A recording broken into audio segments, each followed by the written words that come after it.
Hello dear students, आइए आज के लेक्चर से शुरुआत करते हैं अपने चैप्टर द सेल्फिश जायंट को लाइन बाय लाइन रीड करके उसे अच्छे से समझने की।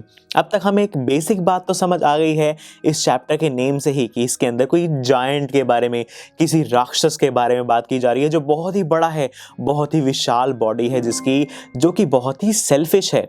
अब ये जो जायंट है ये आखिर किस चीज़ को लेकर सेल्फिश है? क्या है इसके पास ऐसा जो इसको लगता है कि मेरा बहुत ही प्राइज्ड पोजेशन है जो सिर्फ मेरा ही होना चाहिए? या फिर हम देखेंगे इस चैप्टर के अंदर कि किस तरीके से ये जो हमारा सेल्फिश जायंट है इसे अपनी सेल्फिशनेस के कॉन्सिक्वेंसेस झेलने पड़ते हैं, यानी कि क्या आता है ऐसा जिसकी वजह से इसे रियलाइज होता है कि मैंने अपनी ही सेल्फिशनेस की वजह से बहुत सी चीज़ें गंवा दी हैं। तो आइए लाइन बाय लाइन हम अपने चैप्टर को रीड करना स्टार्ट करते हैं और शुरुआत करते हैं इसके फर्स्ट पार्ट के साथ। स्टूडेंट्स, सबसे पहले मैं यहाँ देख पा रहा हूँ कि मुझे 3 पॉइंटर्स में एक ओवरव्यू दिया हुआ है मुझे यहाँ इस चैप्टर का। देखते हैं क्या कह रहे हैं। The giant's garden was beautiful and the children loved to play in it। यानी कि सबसे पहले ही हमें बता दिया गया है कि बात किस चीज़ की होने वाली है, जायंट के गार्डन की। यानी कि हमारे पास जो जायंट है उसके पास एक है बहुत ही ब्यूटीफुल सा गार्डन जहाँ पर बच्चों को खेलना बहुत ही पसंद है। The giant who was selfish built a high wall round his lovely garden. तो क्योंकि हमारा ये जो जायंट है बहुत ही सेल्फिश है, ये नहीं चाहता अपने गार्डन को किसी के साथ भी शेयर करना, इसीलिए बहुत ऊंची ऊंची दीवारें बना लेता है अपने गार्डन के चारों तरफ ताकि जो बच्चे हैं वो वहाँ ना आ सकें। Children did not enter the garden thereafter, nor did spring and summer till the giant experienced a change of heart। यानी कि क्या बात हो रही है यहाँ कि चिल्ड्रन, जैसे ही उसने दीवार बना दी तो चिल्ड्रन अंदर नहीं आ पा रहे थे उसके बाद से, और जब से बच्चों ने आना इसके गार्डन में बंद किया तो वहाँ पर स्प्रिंग भी नहीं आई, समर भी नहीं आया, और तब तक नहीं आया जब तक इस जायंट का हार्ट जो है, जब तक इसने अपनी सेल्फिशनेस को छोड़ा नहीं, तब तक इसके गार्डन के अंदर स्प्रिंग और समर भी एंटर करना बंद कर दिए। So let us find out कि ऐसा क्या हुआ, हमारा जायंट किस तरीके से अपने ये जो चिल्ड्रन हैं उन्हें रोकता है और किस तरीके से इसका हार्ट चेंज होगा। आइए इसे जानते हैं। Every afternoon as they were coming from school, the children used to go and play in the giant's garden। हर आफ्टरनून, हर दोपहर में जब बच्चे स्कूल से वापस आया करते थे तो उन्हें इस जायंट के गार्डन में खेलना बहुत ही अच्छा लगता था, वो यहाँ खेला करते थे। It was a large lovely garden with soft grass। बहुत ही बड़ा सा सुंदर गार्डन था जहाँ पर बहुत ही सॉफ्ट ग्रीन ग्रास थी। Here and there over the grass stood beautiful flowers like stars and there were 12 peach trees that in the springtime broke into delicate blossom of pink and pearl। वहाँ पर green grass के साथ साथ बहुत ही सुंदर सुंदर 12 peach trees थे जो कि ब्लॉसम होते थे। स्प्रिंग टाइम में वहाँ पर फूल खिलते थे, पिंक और पर्ल जैसे, मोती जैसे पिंक कलर के फूल वहाँ खिला करते थे। And in the autumn bore rich fruit, और ऑटम के सीजन में उन पीचेस के ट्रीज पर बहुत ही अच्छे अच्छे फ्रूट्स लगा करते थे। The birds sat on the trees and sang so sweetly that the children used to stop their games in order to listen to them। जो birds थी वो उन trees पर बैठकर इतना sweetly गाना गाया करती थी, इतना sweetly sing करती थी कि जो बच्चे हैं वो रुक कर, अपने खेल को रोक कर उनकी मीठी आवाज़ सुना करते थे। How happy we are here, they cried to each other। बच्चे एक दूसरे से चिल्ला रहे हैं, अरे कितना मज़ा आ रहा है, हम यहाँ पर कितने ज़्यादा खुश हैं। One day, क्या हुआ एक दिन? One day the giant came back। एक दिन जायंट वापस आ गया। कहाँ से? He had been to visit his friend, the Cornish ogre, and had stayed with him for 7 years। ये तो जायंट गया हुआ था अपने एक फ्रेंड के घर। कौन सा फ्रेंड? कॉर्निश ऑग्रे, यानी कि एक ऐसा ऑग्रे, एक ऐसा दैत्य, जो एक ऐसा जायंट जो बहुत ही खतरनाक सा दिखता है, जो कि इंसानों को भी खा जाता है, जो कि कॉर्निश है। कहाँ पर रहता है? कॉर्नवॉल में रहता है। बेसिकली जैसे हम इंडिया में रहते तो हम इंडियन है ना, वैसे ही ये जो ऑग्रे है, ये जो जायंट है, ये रहता है कॉर्नवॉल में, इसलिए इसे कहा गया कॉर्निश ऑग्रे, यानी कि एक ऐसा ऑग्रे जो कि कॉर्नवॉल में रहता है। And had stayed there for 7 years। और ये जो जायंट था, हमारा जायंट जिसका ये गार्डन है, ये अपने फ्रेंड के साथ वहीं पर 7 years लगाकर आया है। When he arrived, he saw the children playing in the garden। जब ये वापस आया तो उसने देखा कि बच्चे तो गार्डन में खेल रहे हैं। What are you doing here? He cried in a very gruff voice and the children ran away। उसने बहुत ही रफ वॉइस में, ग्रफ का मतलब रफ वॉइस में कहा, तुम सब यहाँ क्या कर रहे हो? और जो बच्चे हैं वो डरकर इधर उधर भागने लगे। My own garden is my own garden said the giant, ही मेरा गार्डन है और सिर्फ मेरा गार्डन है. Anyone can understand that and I will allow nobody to play in it but myself. ये बहुत ही एक ऐसी बात है जो सबको समझ आ जानी चाहिए, और मैं अपने अलावा अपने गार्डन में किसी को खेलने नहीं दूंगा. So he built a high wall all around it and put up a notice board. तो उसने क्या किया, अपने गार्डन के चारों तरफ एक बहुत ऊंची ऊंची दीवार बना दी और वहां पर एक नोटिस बोर्ड लगाया जिस पर क्या लिखा था, Trespassers will be prosecuted.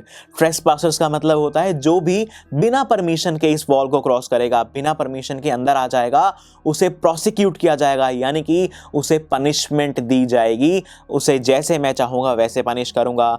He was a very selfish giant. और यहाँ से हमें पता चला कि जो जायंट है वो बहुत ही सेल्फिश है अपने गार्डन को लेकर. गार्डन एक ऐसी जगह है जहाँ पर बच्चे आकर बहुत खुश होते थे, लेकिन बच्चों को देखकर भी उसे बिल्कुल ऐसा फील नहीं हुआ कि बेचारे बच्चे ही तो हैं, क्या करेंगे मेरे गार्डन का. ज़्यादा से ज़्यादा मैं इन्हें कह दूंगा कि यहाँ पर कोई फ्लावर्स ना तोड़ें, ग्रास को प्लक ना करें, या जो भी है नुकसान कोई ना पहुँचाएं, लेकिन उन्हें खेलने तो देता. लेकिन इसने ऐसा नहीं किया, कोई वार्निंग नहीं दी, सीधा उन्हें सीधा भगा ही दिया और बिल्कुल उनका आना बैन कर दिया और चारों तरफ बड़ी बड़ी दीवार बना दी. तो यहाँ से पता चल गया कि जायंट बहुत ही ज़्यादा सेल्फिश है. The poor children had now nowhere to play. अब बेचारे बच्चों के पास कोई जगह नहीं थी खेलने के लिए.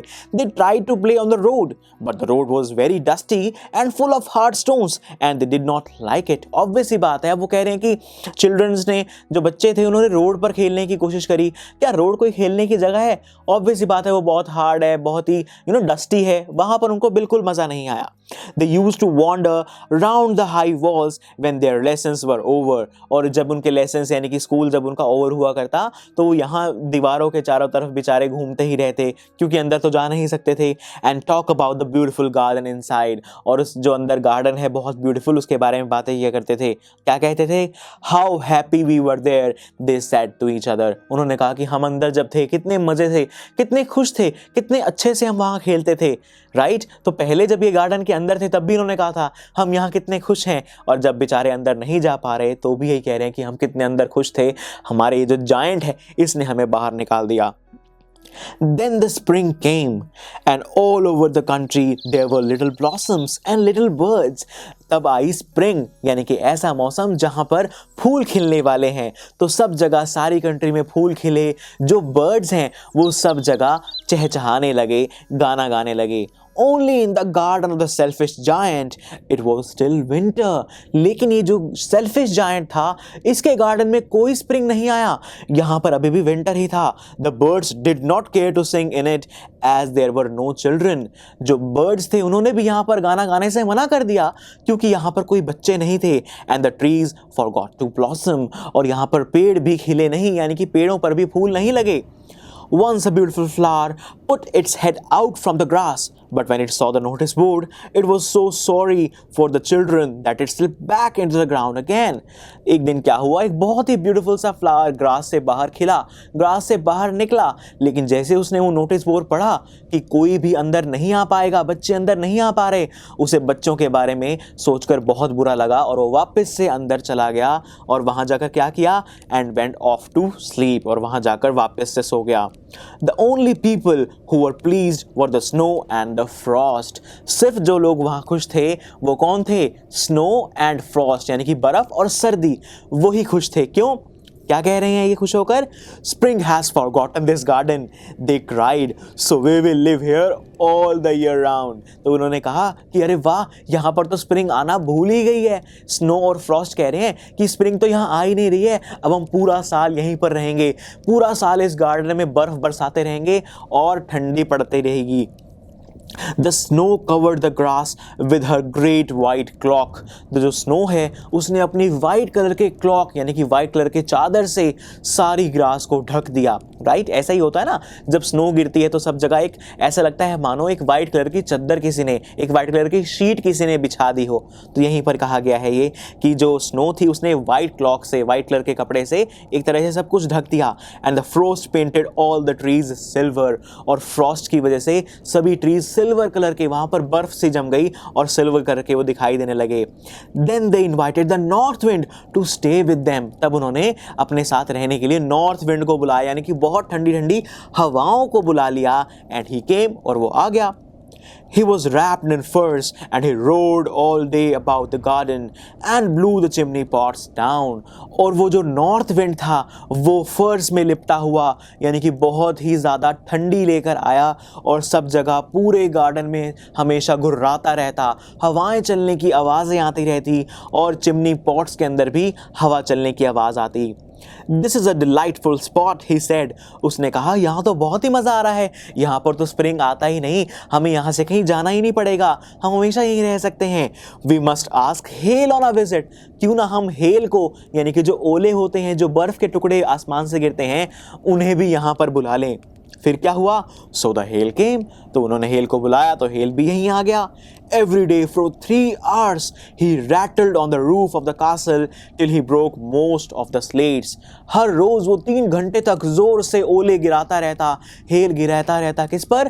कासल की वॉल्स पर, कासल की रूफ पर, जब तक उसकी मोस्ट ऑफ द स्लेट्स टूट नहीं गई। जो कासल की रूफ है ना, वो छोटी छोटी ईंटों के टुकड़ों से, जिसे कि स्लेट्स कहा जाता है, उनसे बनी हुई थी। तो हेल तब तक रोज 3 घंटे उनके ऊपर बरसाता रहा, रैटल करता रहा, जब तक वो सारी की सारी ऑलमोस्ट स्लेट्स टूट नहीं गई। And then he ran round and round the garden as fast as he could. और फिर वो सारे गार्डन के चक्कर लगाता रहता जितनी तेज हो सके। He was dressed in grey and his breath was like ice. वो बिल्कुल ग्रे कलर का था, क्योंकि जो बादल होते हैं ना, जिनके अंदर से ओले गिरते हैं, हेल गिरता है, वो बिल्कुल ग्रे कलर के दिखाई देते हैं और उसकी हवा बिल्कुल बर्फ के जैसी थी।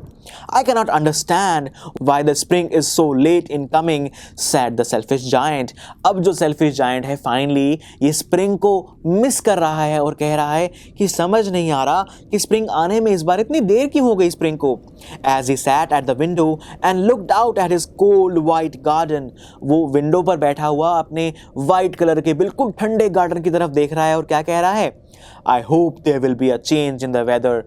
काश यहाँ पर ये जो वेदर है ये चेंज हो जाए, मैं आशा करता हूँ जल्दी मौसम बदले। But the spring never came, nor the summer. लेकिन स्प्रिंग और समर नहीं आए वहाँ पर। क्यों?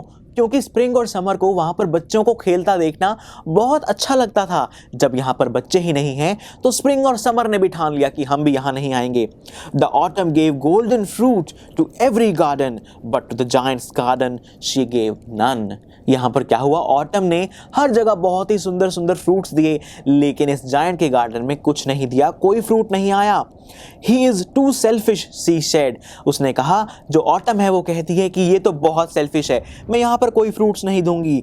So it was always winter there, and the north wind and the hail and the frost and the snow danced about through the trees. यहाँ पर हमेशा ही विंटर रहता था। इसके जो गार्डन है इसके अंदर कभी स्प्रिंग, कभी समर, कभी ऑटम नहीं आया। यहाँ पर हमेशा ही विंटर रहा करता था और जो नॉर्थ विंड थी, हेल थी, फ्रॉस्ट थी, स्नो थी, हमेशा यही चारों तरफ डांस करते रहते थे, मंडराते रहते थे। One morning, the giant was lying awake in bed when he heard some lovely music. एक दिन जायंट अपने बेड में ऐसे ही बस लेटा हुआ था, जाग तो रहा था, सोया नहीं था, जाग रहा था, लेटा हुआ था अपने बेड में, तभी उसको बहुत ही अच्छा म्यूजिक सुनाई दिया। It sounded so sweet to his ears that he thought it must be the king's musicians passing by.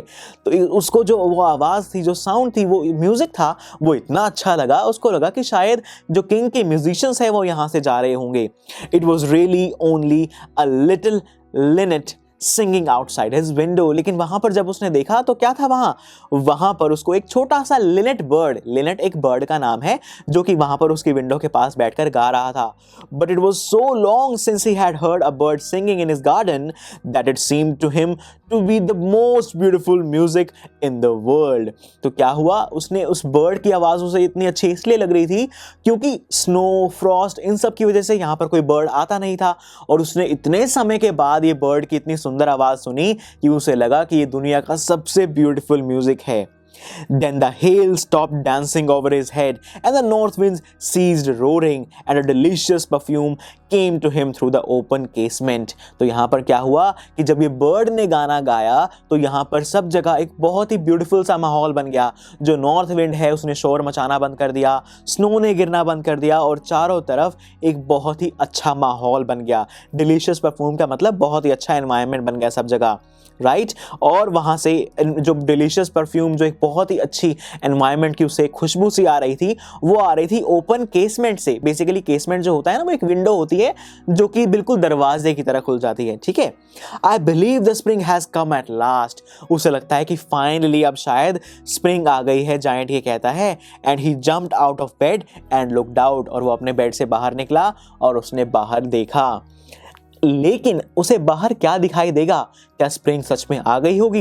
ये तो हमें इस पार्ट में नहीं बताया गया, यानी कि ये पता चलेगा हमें हमारे सेकंड पार्ट में। तो मतलब अगर आप जानना चाहते हैं कि अब हमारे जायंट को खिड़की से बाहर क्या दिखाई देगा, तो इसी के लिए आपको आना पड़ेगा हमारे सेकंड पार्ट को सुनने के लिए, ताकि हमें सारी बातें अच्छे से क्लियर हो जाए। तो चलिए फिर मिलते हैं सेकंड पार्ट में और ये जानेंगे कि आखिर उस जायंट को अपनी विंडो के बाहर से क्या दिखाई दिया। So see you in the second part of this chapter. I am sure students, आपको ये लेक्चर बहुत ही पसंद आया होगा। तो अगर आप अपने हर कंसेप्ट को इतने ही मजेदार और इंटरेस्टिंग तरीके से क्लियर करना चाहते हैं, तो डाउनलोड कीजिए हमारी PuStack ऐप, जहां पर आपके लिए और भी बहुत सारे ऑप्शंस अवेलेबल हैं, जैसे कि sample papers, back exercise solutions, written answers and much more. So what are you waiting for? Download the app now.